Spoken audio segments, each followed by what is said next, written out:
Hello ladies and gentlemen, SafeHouse here, and today I'll be talking to you about the Battlerage skill tree in ArcheAge. It is one of your main trees with a lot of warrior type abilities that suit both assassins and tanks. It has some great damage abilities along with significant CC and movement, which is why it suits all different melee type classes. You'll find that using a two-hander, dual wields or sword and board to work best with this tree. There are a lot of options within those weapons too though. I'm going to run through the abilities so you understand the capabilities of each and can decide which ones you want to put into your build. I'll also point out the more popular and OP abilities to make sure you pick them up in your build. Okay, so first up we have Triple Slash, which says attacks up to 3 times in a row, dealing physical damage with each hit. So your first attack shakes the enemy for 0.7 seconds, your second attack deals additional damage if the enemy is tripped, and the third attack increases melee damage plus 100% and hits multiple enemies in front of you. Has a 15% chance to reset the cooldown on charge and behind enemy lines. So this is a really great ability because it's instant cast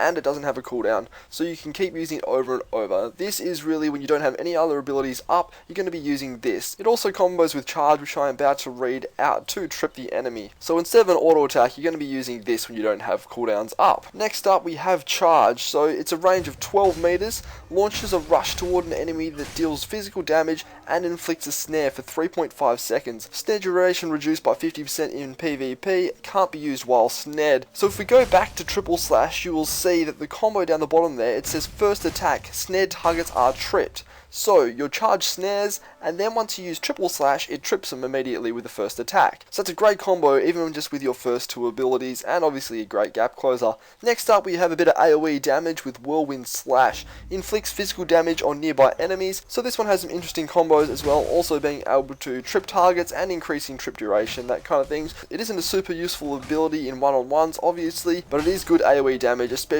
if you're doing a lot of PvE and that kind of stuff. Next up we have Sunder Earth, so smashes open a fault line to deal physical damage to all enemies in its path and decrease their movement speed by 60% for 3 seconds. 60% is a huge amount, 3 seconds is also a decent amount of time. All allies along the fault gain earth energy, reducing received damage minus 20% for 7 seconds. Gives 1 to 3 stacks of Inspired. So it does do a fair bit of damage, and it does benefit allies as well, but it is a skill shot and it can be pretty difficult to hit, and it's really not that great an ability. Maybe if you're doing a fair bit of PvE again, because it does add to that AoE damage, then definitely pick up this one, but just for PvP it's not really a great one. Then we have Lasso, pulls and taunts a distant enemy, forcing them to attack the caster for 4 seconds, regardless of the other aggro. So this is obviously a really good one for tanks, even DPSs you can take it, just because pulling a target to you can be really beneficial, but you don't really want to be taunting them and that kind of stuff as well if you're a DPS. But again, has its use in PvP and PvE. So next up we have Terrifying Roar. It weakens enemies within 5 meters for 7 seconds and toughens the caster, reducing the duration of debuffs. So another good one to pop just before you jump into a battle. Next up we have Bondbreaker, a really good ability. Removes snared, slowed, launched, lassitude, telekinesis effects from you and gain immunity to them for 4 seconds. Also decreases melee and range physical damage minus 50%. So a really good stun slash snare break. It's going to come in handy a lot, especially for the DPSs and even tanks to an extent as well, because you really need to keep that movement up and try and stay in the fights. Next up we have your hard hitter, known as Precision Strike. Delivers a powerful attack that deals physical damage, increases damage on critical hits plus 100%, backstabbing increases melee critical rate plus 30%. So that's a pretty huge amount of crit chance, 30% there, and doing 100% for the critical hit damage as well. So this really does hit incredibly hard. You want to combo it with some of your CC so you can get behind your opponent and do a lot of damage. Next up we have another buff known as Frenzy. Increases melee attack and magic attack plus 30 each time you receive damage and absorbs 21% of all magic damage received. 21% is a huge amount of magic damage to mitigate, so it also reduces your physical defense minus 10% each time you damage an enemy. Effect lasts for 35 seconds and stuns you for 4 seconds. So you're going to want to pop this right at the beginning of the fight if you are versing a caster. Obviously if you're versing physical damage you don't really want to be doing this one because you're going to be reducing your physical defense. Also at the end, just stun for 4 seconds, so you're going to want to make sure that you kill the person you're up against within that 35 seconds, otherwise you're just CCing sustaining yourself for 4 seconds. Really great ability, definitely pick it up and use it if you're versing someone with magic damage. Next up is another buff. There really are a lot of buffs in this tree. This one is known as Battle Focus. Releases tension, decreases cooldown of all battle rage skills minus 30% and increases parry chance plus 28% for 20 seconds. Also increases melee critical damage plus 30%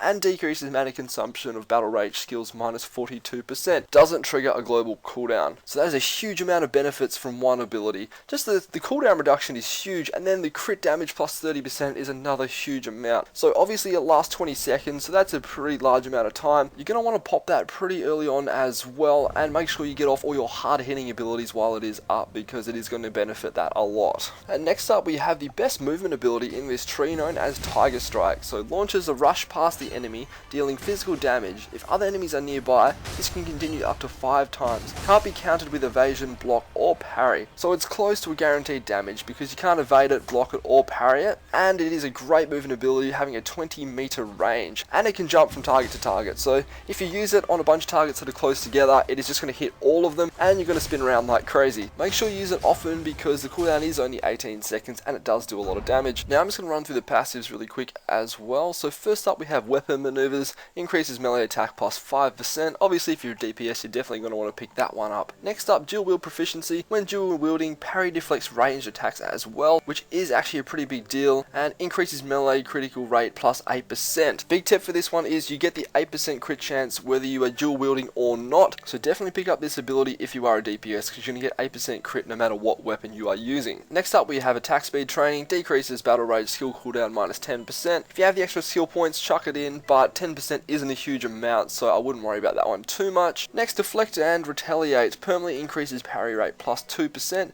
Each successful parry resets the cooldown on all battle rage skills. Can't be triggered more than once every 3 seconds. So I would recommend picking this one up, especially if you have a little bit of parry. But even 2%, resetting the cooldown on all your battle rage skills is a huge tide turner in fights. Imagine just having all of your main abilities up again. Imagine having all those big cooldowns up straight away after you use them. It really just makes a huge difference in fights. So if you get lucky with that one, it really is amazing. Next we have Reckless Charge, decreases duration of shackle, move speed reduction, snare impaired by 15%, and increases your move speed plus 40% for 3 seconds after using Charge, Tiger Strike and behind enemy lines. So it's actually a pretty good one, especially the move speed increase of 40% for 3 seconds, because you do use Charge and Tiger Strike from this tree a lot. So if you've got a spare point, chuck it in this one because that movement speed buff really does come in handy. Next we have Puncture, melee critical attacks decrease the target's physical defense minus 2000 for 5 seconds. Definitely grab that one if you've got enough points in the tree, because reducing physical defense by 2000 is just huge. My character is quite geared and it only has 2000 physical defense, so it's going to be like your opponent having no physical defense at all. And last but not least we have Weaponry Master, increases battle rage skill damage plus 15%. If you're going the battle rage tree and you're a DPS, you're going to want to make sure you put at least 10 points into battle rage so you can pick up Weaponry Master, because a 15% damage increase on all your skills is a huge amount. Well, that sums up the battle rage tree, guys. I hope this helped you understand the abilities a little better and make it easier to pick out which ones you want for your build. If you have any questions, don't hesitate to throw them down in the comments section below. Good luck tiger striking around the map, and I hope to see you next time.